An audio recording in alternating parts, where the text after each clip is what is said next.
नमस्कार दोस्तों।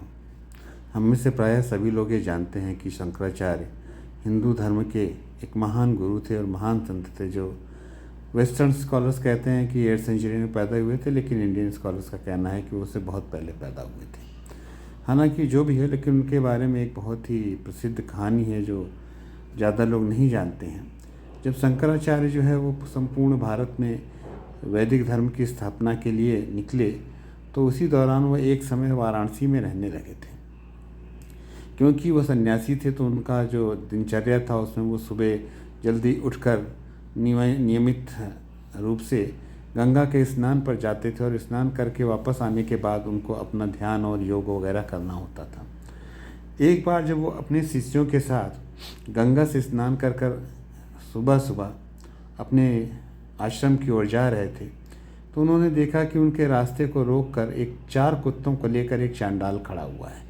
अब आपको बता दें चांडाल क्या होता था। हिंदू धर्म में जो 4 वर्ण बताए गए हैं, चांडाल एक 5वां वर्ण था, जो वेदों में मेंशन नहीं है, क्योंकि ये लोग जंगलों में रहा करते थे और आम तौर पर ये शिकार करके अपना जीवन काटते थे और कुत्तों का मांस खाते थे, और इसी वजह से चांडालों को अछूत माना गया था। सिर्फ चांडाल ही थे जिनको अछूत माना गया था, बाकी चारों वर्ण अछूत नहीं थे।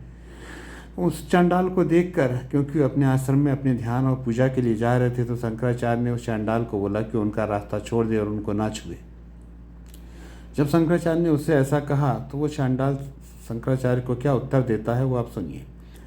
चांडाल शंकराचार्य को बोलता है कि हे ब्राह्मण, तुम किसे अपने रास्ते से हटने के लिए बोल रहे हो? क्या तुम मेरे इस शरीर को बोल रहे हो?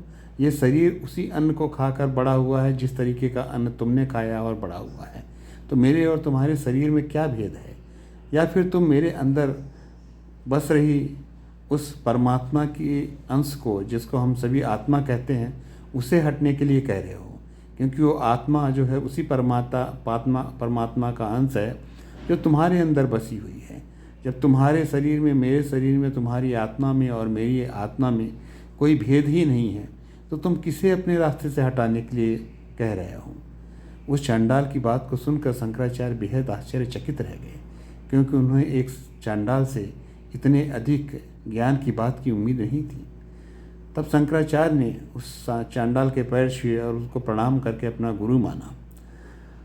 तब भगवान शिव ने चांडाल के रूप में प्रकट होकर शंकराचार्य को आशीर्वाद दिया और वहाँ से चले गए।